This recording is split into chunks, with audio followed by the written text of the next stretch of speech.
আপনারা দেখছেন চিরসবুজ বার্তা, সঠিক খবর সবার আগে।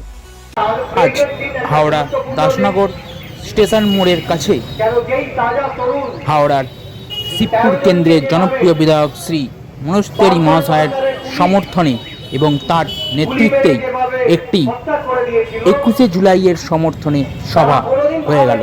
উক্ত অনুষ্ঠানে নিজে উপস্থিত ছিলেন বিধায়ক তথা শিবপুর কেন্দ্রের বিধায়ক তথা মন্ত্রী শ্রী মনোজ তিওয়ারি মহাশয়, এছাড়াও ব্লক সভাপতি শ্রী মহেন্দ্র শর্মা মহাশয় এবং আরও অনেক তৃণমূল কংগ্রেসের নেতা এবং নেতৃবর্গরা।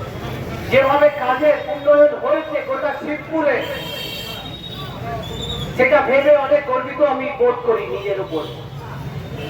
এই জন্য করতে পারি কেন আমার সঙ্গে যেভাবে আমাদের তৃণমূল কংগ্রেসের নেতৃত্ববৃন্দরা আছে আর আমাদের শিবপুর তৃণমূলের সহকর্মীরা আছে আর শিবপুরে জনগণ যেভাবে আশীর্বাদ করে চলেছে,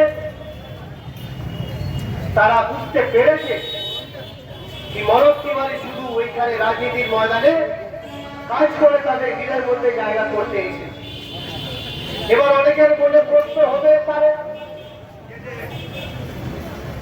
কি আরো কাজের হয়তো গতি বাড়তে পারে, কেন আমরা জানি কাজের কোনো শেষ নেই, ভালো চাওয়ার কোনো শেষ নেই। যতই করো তত কম পড়ে যায়। আমরা সকলেই মানুষ, আমাদের দাবি কোনোদিন শেষ হতে পারবে। কিন্তু আমি দায়িত্ব নিয়ে কথা বলতে পারছি কি 4 বছরের মধ্যে যে যতটা কাজ করতে পেরেছি, আমি বাকি কেন্দ্র থেকে তুলনা করে আমি যখন দেখি তখন আমি নিজের উপরে গর্ববোধ করে বলতে পারি যেভাবে বিধায়কের অফিসের কাজ চলে, যেভাবে উন্নয়নের কাজ চলছে, সেটা অন্য কোনো কেন্দ্র দাসনগর থেকে ক্যামেরা শুভদীপ রায় রিপোর্ট, চিরসবুজ বার্তা। নমস্কার।